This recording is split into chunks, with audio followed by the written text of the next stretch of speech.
Hello every one. നമ്മുടെ +2 ബയോളജിയിലെ molecular basis of inheritance ആ ചാപ്റ്ററാണ് നമ്മുടെ +2ലെ ഏറ്റവും കിഡിലോസ്കി ചാപ്റ്റർ. ഏറ്റവും കൂടുതൽ മാർക്ക് വെയിറ്റേജ് കൂടുതലും ആ ചാപ്റ്റർ തന്നെയാണ്. നമുക്കറിയാം അതിനകത്ത് മുഴുവൻ പഠിക്കാനുള്ളത് DNA കുറിച്ചും അതിൻ്റെ എക്സ്പ്രഷനെ കുറിച്ചുമാണ്. ഇതിലെ ഏറ്റവും ഇമ്പോർട്ടൻ്റ് ആയിട്ടുള്ള സാധനമാണ് ട്രാൻസ്ലേഷൻ എന്ന് പറയുന്ന പ്രോസസ്സ്. പല കുട്ടികൾക്കും ഡൗട്ടാണ് എന്താണ് ട്രാൻസ്ലേഷൻ, എങ്ങനെയാണ് ആക്ച്വലി ട്രാൻസ്ലേഷൻ പ്രോസസ്സ് നടക്കുന്നത് എന്നുള്ളത്. ആ ഡൗട്ട് നിങ്ങൾക്കുണ്ടോ? എങ്കിൽ നമുക്ക് ഇന്ന് അത് കംപ്ലീറ്റ് ആയിട്ട് ആ പ്രോസസ്സ് എങ്ങനെയാണ് നടക്കുന്നതെന്നും പരീക്ഷയ്ക്ക് നിങ്ങൾക്ക് എങ്ങനെയായിരിക്കും ഇതിൻ്റെ ചോദ്യങ്ങൾ വരുന്നതെന്നും ഒക്കെ നമുക്ക് ഡിസ്കസ് ചെയ്ത് പോകാം. നിങ്ങൾ റെഡിയാണോ? എങ്കിൽ നമുക്ക് തുടങ്ങാം. ട്രാൻസ്ലേഷൻ എന്നാൽ എന്താണ്? നമുക്കറിയാം, ഒരു ജീനിൻ്റെ എക്സ്പ്രഷൻ എന്ന് വെച്ച് കഴിഞ്ഞാൽ ജീൻ സ്വന്തമായിട്ടൊരു പ്രോട്ടീൻ പ്രൊഡ്യൂസ് ചെയ്യുക എന്ന പ്രോസസ്സാണ്. നമുക്കറിയാം നമ്മുടെ DNA എന്ന് പറയുന്ന ജനറ്റിക് മെറ്റീരിയൽ ആണെങ്കിലും സ്വന്തമായിട്ട് ഒരു പ്രോട്ടീൻ സിന്തസൈസ് ചെയ്യാൻ അതിനെ കൊണ്ട് സാധിക്കില്ല. പകരം ട്രാൻസ്ക്രിപ്ഷൻ എന്ന പ്രോസസ്സ് വഴി DNA ഒരു mRNAക്ക് ജന്മം നൽകുന്നു. ആ mRNA ആണ് പ്രോട്ടീൻ സിന്തസൈസ് ചെയ്യുന്നത്. mRNAയിൽ നിന്നും പ്രോട്ടീൻ സിന്തസൈസ് ചെയ്യുന്ന പ്രോസസ്സിനെയാണ് നമ്മൾ ട്രാൻസ്ലേഷൻ എന്ന് വിളിക്കുന്നത്. It is the process of preparing protein from mRNA template. So mRNA template എന്ന് വെച്ചാൽ നമ്മൾ എന്തിൽ നിന്നാണോ നമ്മൾ പ്രോട്ടീൻ സിന്തസൈസ് ചെയ്യുന്നത് അതിനാണ് ടെംപ്ലേറ്റ് എന്ന് വിളിക്കുന്നത്. ഇവിടെ mRNA ആണ് ടെംപ്ലേറ്റ് ആയിട്ട് ആക്ട് ചെയ്യുന്നത്. അതിൽ നിന്നുമാണ് നമ്മൾ പ്രോട്ടീൻ സിന്തസൈസ് ചെയ്യുന്നത്. And this process is called translation. So translation എന്ന പ്രോസസ്സ് നടക്കണമെങ്കിൽ എന്തൊക്കെയാണ് വേണ്ടത്? ഓഫ് കോഴ്സ് ആദ്യം വേണ്ടത് mRNA ടെംപ്ലേറ്റ് തന്നെയാണ്. ഈ mRNA കൂടാതെ പിന്നെ നമ്മുടെ സെല്ലിനകത്ത് കാണപ്പെടുന്ന റൈബോസോം നമുക്ക് വളരെ ഇമ്പോർട്ടൻ്റ് ആണ്. ഒപ്പം tRNA എന്ന് പറയുന്ന അഡാപ്റ്റർ മോളിക്യൂൾ. tRNAയുടെ ഫംഗ്ഷൻ എന്ന് പറയുന്നത് നമ്മുടെ mRNAയും ഒപ്പം അമിനോ ആസിഡേയും പരസ്പരം കണക്ട് ചെയ്യുന്ന അഡാപ്റ്റർ മോളിക്യൂളായിട്ടാണ് tRNA കാണപ്പെടുന്നത്. അപ്പോൾ ഈ പറയുന്ന 3 ആൾക്കാരുണ്ടെങ്കിൽ പിന്നെ ഒരാൾ കൂടി വേണം, റിലീസ് ഫാക്ടർ. ഇത്രയും പേരുണ്ടെങ്കിൽ നമുക്ക് ഉറപ്പായിട്ടും ട്രാൻസ്ലേഷൻ പ്രോസസ്സ് അടിപൊളിയായിട്ട് ക്യാരി ഔട്ട് ചെയ്യാം. അപ്പോൾ നമുക്ക് നോക്കിയാലോ എങ്ങനെയാണ് ട്രാൻസ്ലേഷൻ പ്രോസസ്സ് നടക്കുന്നത് എന്നുള്ളത്. ആദ്യം നമ്മുടെ mRNA, ക്യാപ്പും ടെയിലും ഒക്കെയുള്ള mRNA. സോ ഈ mRNAയുടെ നമുക്കറിയാം 2 എൻഡ് ഉണ്ടല്ലേ, 5' എൻഡും ഉണ്ട്, 3' എൻഡും ഉണ്ട്. അതിന് നമ്മൾ 3' എൻഡിലേക്ക് നോക്കിക്കഴിഞ്ഞാൽ അവിടെ പോളി അഡിൻ റെസിഡ്യൂ ഇരിക്കുന്നതായിട്ട് കാണാം. അത് വേറെ ആരുമല്ല, ടെയിലാണ്. സ്പ്ലൈസിങ് നടക്കുമ്പോൾ ഉണ്ടാകുന്ന ടെയിലാണത്.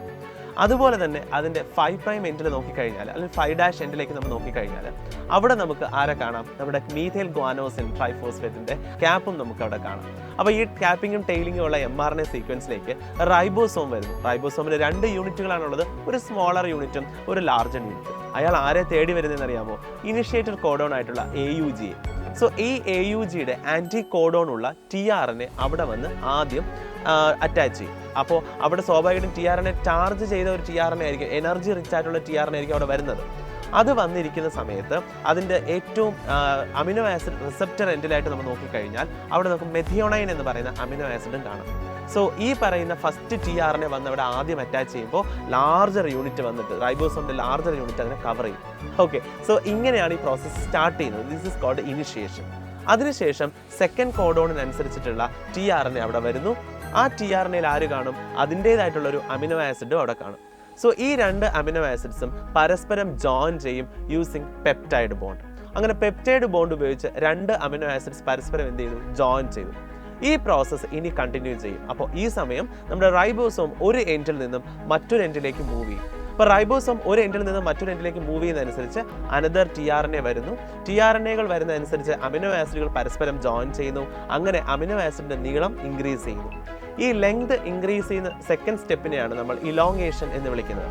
സോ ഇലോങ്ങേഷൻ നടന്ന് അവസാനം ഈ നമ്മുടെ ഒരു അമിനോ ആസിഡുകൾ ജോയിൻ ചെയ്ത് വലിയൊരു ചെയിനായിട്ട്, ഒരു പോളിപെപ്റ്റൈഡ് ചെയിൻ പോലെ വലിയൊരു ചെയിനായിട്ട് അത് മാറുന്നു. അവസാനം നമ്മുടെ റൈബോസോം നീങ്ങി അതിൻ്റെ ലാസ്റ്റ് ഒരു സ്റ്റോപ്പ് കോഡോണിൻ്റെ അടുത്തെത്തുന്നു. സ്റ്റോപ്പ് കോഡോൺസ് 3 എണ്ണമാണ് നമുക്ക് എല്ലാവർക്കും അറിയാം, UAA, UAG ആൻഡ് UGA. ഇതിലേതെങ്കിലും ഒരു സ്റ്റോപ്പ് കോഡോൺ അവിടെ കാണും. അതിനനുസരിച്ചുള്ള tRNA നമ്മുടെ സെല്ലിനകത്ത് കാണില്ല. പകരം ഒരു റിലീസ് ഫാക്ടർ അവിടെ വരികയും നമ്മുടെ അമിനോ ആസിഡ് ചെയിനെ റിലീസ് ചെയ്യുകയും ചെയ്യുന്നു. അങ്ങനെയാണ് പ്രോട്ടീൻ സിന്തസിസ് നടക്കുന്നത്. നിങ്ങളൊരു കാര്യം ശ്രദ്ധിച്ചാൽ നിങ്ങൾക്ക് മനസ്സിലാകും, ഈ പറയുന്ന അമിനോ ആസിഡിൻ്റെ പ്രിപ്പറേഷൻ സമയത്ത് നമ്മുടെ സ്റ്റാർട്ട് കോഡോണിന് മുന്നേ കുറേ പോർഷൻസ് ഉണ്ടായിരുന്നു, അതുപോലെ സ്റ്റോപ്പ് കോഡോണിന് ശേഷവും കുറച്ച് പോർഷൻസ് ഉണ്ട്. ഈ പോർഷൻസിൽ ഒന്നും തന്നെ എന്ത് നടക്കുന്നില്ല? ട്രാൻസ്ലേഷൻ പ്രോസസ്സ് നടക്കുന്നില്ല. ഈ പോർഷനെയാണ് നമ്മൾ അൺട്രാൻസ്ലേറ്റഡ് റീജിയൻ അഥവാ UTR എന്ന് വിളിക്കുന്നത്. പരീക്ഷയ്ക്ക് ചോദിക്കാൻ സാധ്യതയുള്ള ചോദ്യങ്ങൾ എന്തൊക്കെയാണ്? ഒന്ന്, UTRൻ്റെ ഫുൾ ഫോം തന്നെയാണ്, ദാറ്റ് ഈസ് അൺട്രാൻസ്ലേറ്റഡ് റീജിയൻ. അടുത്തത്, ഏത് മോളിക്യൂളാണ് അഡാപ്റ്റർ മോളിക്യൂളായിട്ട് ആക്ട് ചെയ്യുന്നത്? ഉത്തരം tRNA ആണ്. tRNAയിലുള്ള 2 പ്രധാനപ്പെട്ട സ്ഥലങ്ങൾ ഏതൊക്കെയാണ്? ഒന്ന് ആൻറ്റി കോഡോൺ സൈറ്റും രണ്ടാമത്തത് അമിനോ ആസിഡ് റിസപ്റ്റർ എൻഡും. ഇനി നിങ്ങൾ അതിൽ നിന്ന് ചോദിക്കുന്ന മറ്റൊരു പ്രധാനപ്പെട്ട ക്വസ്റ്റ്യൻ, ട്രാൻസ്ലേഷന് ആവശ്യമുള്ള സെൽ പാർട്ട് ഏതാണെന്ന് ചോദിച്ചു കഴിഞ്ഞാൽ അത് റൈബോസോമാണ്. ഇനി നിങ്ങൾ ഓർത്തിരിക്കേണ്ട മറ്റൊരു പ്രധാനപ്പെട്ട കാര്യം, ട്രാൻസ്ലേഷൻ നടക്കുന്നത് എവിടെയെന്ന് ചോദിച്ചാൽ അത് ന്യൂക്ലിയസിലല്ല, സൈറ്റോപ്ലാസത്തിലാണ് എന്നുകൂടി ഓർത്തിരിക്കുക. 3 steps in translation ഏതെന്ന് ചോദിച്ചാൽ initiation, elongation and termination.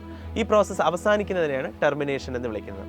The first step in translation of course നമ്മുടെ TRNA ഒന്ന് ഉണർന്നെണീക്കുന്നതാണ് ചാർജിങ് ഓഫ് TRNA.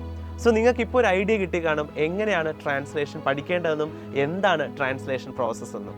ഇതുപോലുള്ള വീഡിയോസ് നിങ്ങൾക്ക് ഇനിയും വേണമെങ്കിൽ ദയവ് ചെയ്ത് കമൻറ്റ് ചെയ്യുക. ഈ ക്ലാസ് നിങ്ങൾക്ക് നന്നായിട്ട് മനസ്സിലായെങ്കിൽ അതും നിങ്ങൾ കമൻറ്റ് ബോക്സിൽ അറിയിക്കുക. സോ ഇന്നത്തെ ക്ലാസ് ഇവിടെ വെച്ച് നിർത്തുകയാണ്. I am doctor Manu. Bye for now.